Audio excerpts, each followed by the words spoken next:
ജവന്തിയോട്ട് വീട്ടിലെത്തിയിട്ട് വിളിച്ചാ? വിളിച്ചു. അവളുടെ അച്ഛൻ എങ്ങനെയുണ്ട്? കുഴപ്പമില്ല. ഇവിടെ നിന്ന് നിനക്ക് ഒഴിവല്ലായിരുന്നു, അപ്പൊ അനക്കാ കൂടെ പോയാൽ മതിയായിരുന്നില്ലേ? ഈ വയസ്സുകാലത്ത് ചേച്ചീനെ വിടേണ്ട ആവശ്യം ഉണ്ടായിരുന്ന? ഞാൻ പറഞ്ഞില്ലേ എൻ്റെ ഓഫീസിൽ എനിക്ക് ചെറിയ ഫംഗ്ഷനും കാര്യങ്ങളൊക്കെ ഉണ്ട്.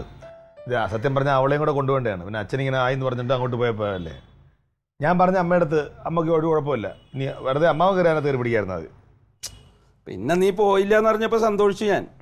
എല്ലാവർക്കും ഒഴിവല്ലേ, ഇന്ന് 2 അടിച്ചിട്ട് ഇവിടെ ഇങ്ങനെ കൂടാ കരുതി. കണക്കപ്പോൾ വേറെ സ്ഥലത്തേക്ക് പോകണം. ശരി ശരി. എന്നെ മനസ്സിൽ എപ്പോഴും ചിന്ത വെറുതെ അടിച്ച് കരൾ പാഴി കളയരുത്, ഒരു ഭാവി ഉള്ളതാണ്. ഓടാടുന്നു ഈ വയസ്സുകാലത്ത് ഇനി എന്ത് ഭാവിയാ? ഉള്ള കാലം ഒറ്റയ്ക്ക് ഇങ്ങനെ ജീവിക്കല്ലേ. അപ്പൊ 2 അടിച്ചിട്ട് അങ്ങോട്ട് ചാവുന്നവരെ പോവല്ല. അപ്പൊ എന്താ ആ ചിന്തയൊക്കെ മാറ്റിക്കോ. ആ ചിന്തയൊക്കെ മാറ്റിക്കോ. എന്തിന്? ഒറ്റത്തടി എന്നുള്ള ചിന്ത മാറ്റിക്കോ. ഈ ഒരു പേടിയും പേടിക്കണ്ടല്ല. സ്വത്ത് മുഴുവനും ഞാൻ അങ്ങനെ വെള്ളടിച്ച് കളയൊന്നുമില്ല. അതൊക്കെ പിറ്റകാലം നിങ്ങൾക്ക് ഉള്ള തന്നെ. അയ്യോ എനിക്ക് വേണ്ട, എനിക്കൊന്നും വേണ്ട. അമ്മാവും കുടുംബമായിട്ട് സന്തോഷത്തോടെ ജീവിച്ചാൽ. കുടുംബമായിട്ട് സന്തോഷത്തോടെ. ഞാൻ തമാശ പറഞ്ഞല്ല. ഞാനിങ്ങനെ നമ്മുടെ ഓഫീസിലെ ഒരാളുമായിട്ട് സംസാരിച്ചായിരുന്നു. വേണ്ട വേണ്ട വേണ്ട, അങ്ങനെയൊക്കെ നിങ്ങൾ പലരും പറയുക, എന്നിട്ട് സൂചിപ്പിക്കുക, സന്തോഷിപ്പിക്കുക, എന്നിട്ട് അവസാനം അതില്ല. എന്തിനാ വെറുതെ ഞാൻ അങ്ങനെ അങ്ങോട്ട് പൊക്കോളാം. ഞാൻ ഇത്രയും നാളായിട്ട് ഞാൻ അമ്മാവനോട് എന്തെങ്കിലും പറഞ്ഞിട്ടുണ്ടോ? ഈ ക്ലീറ്റ് ഇടയ്ക്കിടയ്ക്ക് വട്ടാക്കുന്നല്ല. ഞാൻ എന്തെങ്കിലും ഒരു ദിവസം അമ്മാവനെ പറ്റി പറഞ്ഞിട്ടുണ്ടോ? ഇങ്ങനെ ഒരു ആലോചനുണ്ട്, ഒരു പെണ്ണുണ്ടെന്ന് പറഞ്ഞിട്ടുണ്ടോ? അതില്ല. ഇല്ലല്ലോ. അപ്പൊ ഞാനല്ലേ പറയുന്നത്. അപ്പൊ ഞാൻ പറയുന്നത് കേൾക്കൂ. എന്താ? അതായത് ഞങ്ങളുടെ ഓഫീസിലെ ഒരാളുടെ പരിചയത്തിലൊരു പെൺകുട്ടിയുണ്ട്. എങ്ങനെ? എൻ്റെ കൂടെ വർക്ക് ചെയ്യുന്ന ഒരാളുടെ പരിചയത്തിലൊരു പെൺകുട്ടിയുണ്ട്. കൂടുതലൊന്നും ഇങ്ങോട്ട് ചോദിക്കണം, ഞാൻ പറയുന്നത് കേട്ടാൽ മതി. അപ്പോൾ ആ ഒരു പെൺകുട്ടി ഇങ്ങനെ ഉണ്ട്. അപ്പോൾ ഞാനിങ്ങനെ അമ്മാവൻ്റെ കാര്യം പറഞ്ഞിട്ടുണ്ടായിരുന്നു. അപ്പോൾ അദ്ദേഹം ഒരിക്കൽ അമ്മാവനെ കണ്ടിട്ടുണ്ട്. അപ്പോൾ എൻ്റെ അടുത്ത് പറഞ്ഞു, ഇങ്ങനെ ഞാനിങ്ങനെ സംസാരിച്ചപ്പോൾ കൂടുതൽ പുള്ളി പറഞ്ഞു, അപ്പോൾ പുള്ളി കല്യാണം കഴിച്ചാണല്ലേ എന്ന് ചോദിച്ചു. അപ്പോൾ ഞാൻ കല്യാണം കഴിച്ചിട്ടില്ല, പുള്ളി ഒറ്റന്തടിയായിട്ട് ഇങ്ങനെ നിൽക്കുകയാണ്. എന്താ കേട്ടാന്ന് വെച്ചാൽ പറഞ്ഞു ഓരോ സാഹചര്യങ്ങൾ. നമ്മൾ കുറേ ആൾ നോർത്തിലൊക്കെ ആയിരുന്നല്ലോ, പിന്നെ ഇവിടെ വന്നപ്പോൾ പ്രായമൊക്കെ കഴിഞ്ഞ് പിന്നെ അമ്മാവും കൃഷിയും കാര്യങ്ങളായിട്ട് ഇങ്ങനെ നടക്കുകയായിരുന്നു. പിന്നെ ഇത് ശ്രദ്ധിക്കാൻ പറ്റിയില്ല, പിന്നെ വന്നൊന്നും അങ്ങ് ഒത്തു വന്നില്ല. ഇതൊക്കെ ഒരു മണ്ണും പെണ്ണും പറഞ്ഞ ഒരു വിധിയാണല്ലോ എന്ന് ഞാൻ പറഞ്ഞു. അപ്പം അവർക്കൊരു താല്പര്യമുണ്ട്, അമ്മാവനോട് ഒരു താല്പര്യം. പിന്നെ പെണ്ണിനൊരു പ്രശ്നമുള്ളത് വെച്ചാൽ വേറെ കല്യാണം കഴിച്ചിട്ടില്ല. കല്യാണം കഴിച്ചിട്ടില്ല. പിന്നെന്താ? ഈ ജാതകത്തിനൊക്കെ ഇനി പ്രശ്നം ഉണ്ടാവും അമ്മാവ. ഈ കുട്ടിക്ക് എത്ര വയസ്സായി? 39-40 വയസ്സൊക്കെ ആവും. 40 വയസ്സ് കഴിഞ്ഞാൽ പിന്നെ ജാതകം നോക്കണ്ട. കുഴപ്പമില്ലല്ലേ? പിന്നെ ഒരു കുഴപ്പമില്ല. ഇവർക്ക് എന്ത് ചൊവ്വാദോഷം കൊണ്ടായിരുന്നു. ചൊവ്വാദോഷമൊക്കെ ആയിരുന്നു. അപ്പോൾ അതുകൊണ്ട് പക്ഷേ ഈ എന്തൊക്കെ പറഞ്ഞാൽ ഈ പെൺകുട്ടി ഭയങ്കര ബോൾഡായ ഒരു പെൺകുട്ടിയാണ്. കാരണം ഈ ചൊവ്വാദോഷമായിട്ട് ഒരു 28-30 വയസ്സായ സമയത്ത് ഒരു കല്യാണം ഒത്തു വന്നു. ഒത്തു വന്ന സമയത്ത് ഈ പയ്യന്റെ വീട്ടുകാർ എന്ത് കിട്ടും എന്നൊക്കെ ചോദിച്ച് സംഭാഷണമായി. ശ്രീധരൻ എന്ത് കിട്ടും എന്ന് ചോദിച്ചു വന്നു.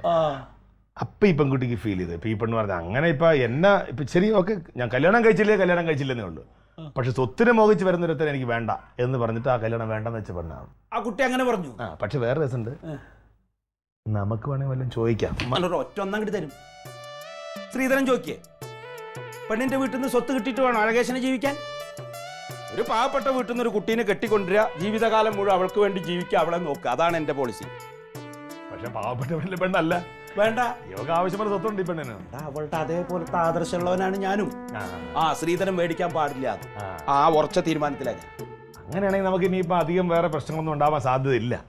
അമ്മാവന് ഇഷ്ടപ്പെടും, അമ്മാവന് പെണ്ണിനെ ഇഷ്ടപ്പെടും. കാരണം ഞാൻ കണ്ടിട്ടുണ്ട് ഈ പെൺകുട്ടിയെ. കണ്ടിട്ടുണ്ടോ? ഞാൻ കണ്ടിട്ടുണ്ട്, എനിക്കറിയാം, എന്നോട് സംസാരിച്ചിട്ടൊക്കെ ഉള്ളതല്ലേ. എന്നിട്ട് എത്ര ദിവസം പറയാഞ്ഞേ? അല്ല, ഞാൻ എന്താ അറിയാമോ, ഒന്നും ആവാതെ എപ്പോഴും ഓരോ ദിവസവും അമ്മാവൻ്റെ കല്യാണ കാര്യം വന്നാൽ ഈ ഗണപതിയുടെ കല്യാണം കണക്കാണ്, വന്നും മുടങ്ങും. അപ്പോൾ ഞാൻ വെച്ച് ഒരു തീരുമാനം, ഇന്ന് ഏകദേശം ഒരു തീരുമാനമായി.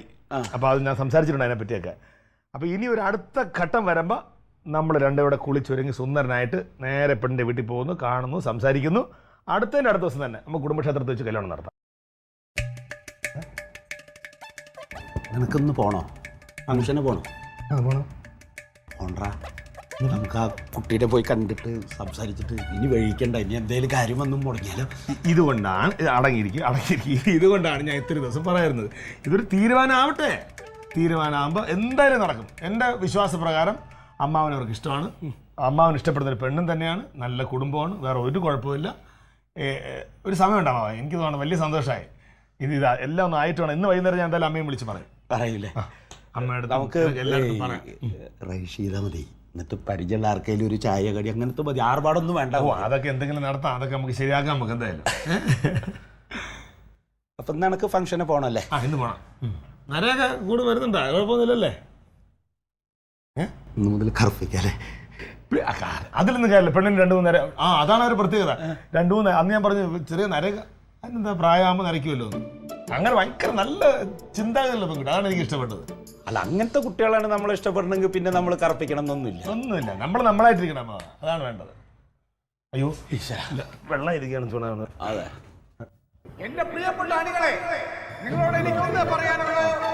ആഗോളവൽക്കരണത്തിന്റെയും കച്ചവടവൽക്കരണത്തിന്റെയും ഭാഗമായി നമ്മുടെ നാട് നേരിട്ടുകൊണ്ടിരിക്കുന്ന ഈ പ്രശ്നത്തെ തരണം ചെയ്യണമെങ്കിൽ നമ്മളെല്ലാവരും ഒറ്റക്കെട്ടായി നിന്നുകൊണ്ട് തന്നെ പൊരുതണമെന്ന് ഞാൻ ഈ അവസരത്തിൽ നിങ്ങളോട് അഭ്യർത്ഥിക്കുന്നു. പിന്നെ എനിക്ക് മറ്റൊന്ന് പറയാനുള്ളത്, ഇതിനു വേണ്ടി കേരളത്തിന്റെ മുക്കിലും മൂലയിലും നമ്മള് പ്രക്ഷോഭങ്ങൾ അഴിച്ചുവിടണം. എങ്കിൽ കമ്പനി പ്രസംഗിക്കാൻ വിളിച്ചിട്ടുണ്ട്. അവര് നമുക്ക് വേണ്ട കമ്പനി പ്രസംഗനായി നന്നായിരിക്കുന്നു എന്ന് ഞാൻ ഈ അവസരത്തിൽ നിങ്ങളെ ഓർമ്മിപ്പിക്കുന്നു. അപ്പൊ അതുകൊണ്ട് തന്നെ നമ്മുടെ ഈ പ്രക്ഷോഭം ഇനി എത്ര വർഷം കടന്നു പോയാലും ഞാൻ ഇതിനു വേണ്ടി ഉറപ്പായിട്ടും നിങ്ങളോടൊപ്പം ഉണ്ടാകും. നിങ്ങൾ എല്ലാവരും അതുപോലെ ഒറ്റക്കെട്ടായി നിന്ന് തന്നെ പോരാടണം. എങ്കിൽ മാത്രമേ നമുക്ക് വിജയത്തിലേക്ക് കുതിക്കാൻ കഴിയുകയുള്ളൂ. വൃത്തികെട്ട സ്വഭാവമാണ്. അല്ല, പാവട പ്രസംഗിച്ചോട്ടെ. പുറത്ത് പ്രസംഗിച്ചാലേ ചീമുട്ടേറ് കൊണ്ടാലോ. ആഗ്രഹമല്ലേ, നടക്കട്ടെ. പല സമരങ്ങളും വിജയിച്ചിട്ടുള്ളത് ഒറ്റ ദിവസം കൊണ്ടല്ല, ഒരു വർഷം അല്ലെങ്കിൽ ഒരുപാട് വർഷം നീണ്ടു.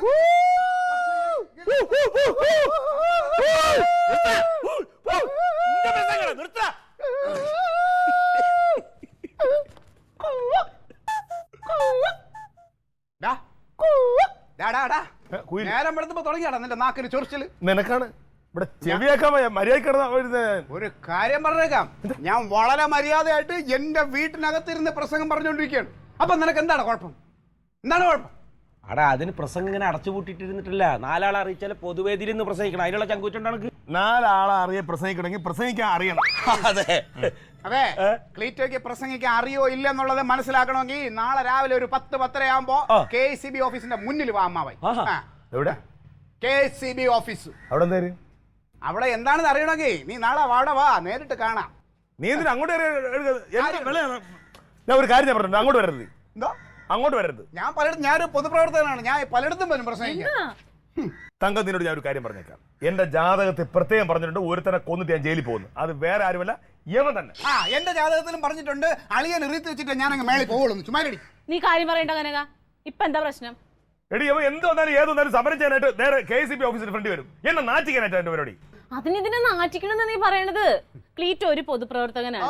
അപ്പൊ എവിടെയെങ്കിലും ഒരു പ്രശ്നം ഉണ്ടാകുമ്പോ അവിടെ പോയി വേണം സമരം ചെയ്യാൻ. ഇപ്പൊ KCB പ്രശ്നം ഉണ്ടെങ്കിൽ ക്ലീറ്റോ ഒക്കെ KCB വരും. അല്ലാതെ മാവേലി സ്റ്റോറി പോയിട്ട് കാര്യമുണ്ടോ? ആണല്ലോ, സമ്മതിച്ചല്ലോ. സമ്മതിച്ചു. റോഡ് പണിയുന്ന ആരാണ്? KCB കാരാണ്. ഏതോ ഒരു സ്ഥലത്ത് റോഡ് പണിഞ്ഞില്ലെന്ന് പറഞ്ഞ് നേരെ KCB ഫ്രണ്ട് സമരം ചെയ്യുക. അത് മര്യാദയാണടി. കഴിഞ്ഞ ആഴ്ച അവന്റെ കുറെ ഊച്ചാളി.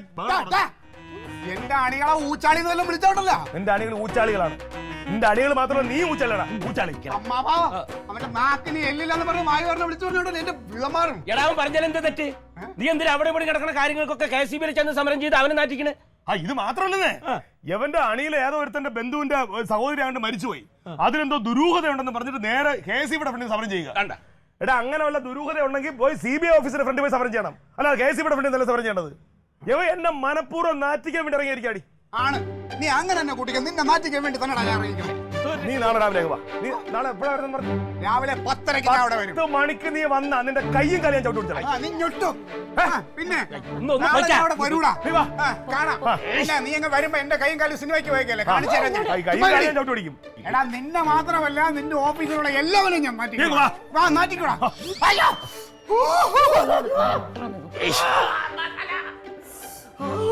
നീ അവനെ പോലെ ആയാലോടാ. ഇത് വലിയ കഷ്ടമാണ് മാവാ. യവൻ എന്റെ അളിയനാണെന്ന് എല്ലാവർക്കും അറിയാം. അവിടെ യവൻ തന്നെ ഒന്ന് ഫ്രണ്ട് നിന്നിട്ട് സമരം ചെയ്യുക, KCB കയറി സമരം ചെയ്യുക. കാര്യമുള്ള കാര്യമാണെങ്കിൽ കുഴപ്പമില്ലെന്ന്. കഴിഞ്ഞ ദിവസം എന്നെ വിളിച്ചു പറയാ, അവൻ എന്താണ് കുഴപ്പമൊന്നും. എന്നെ ഉത്തരം പറഞ്ഞ ഞാനല്ലേ. നമ്മൾ മര്യാദയ്ക്ക് ജീവിച്ചു പോകുന്ന ആൾക്കാരാ, ആരെ ശല്യപ്പെടുത്താ. ചുമ്മാ ഓരോ കാര്യം പറഞ്ഞിട്ട് കാര്യമുള്ള കാര്യമാണെങ്കിൽ കുഴപ്പമില്ല.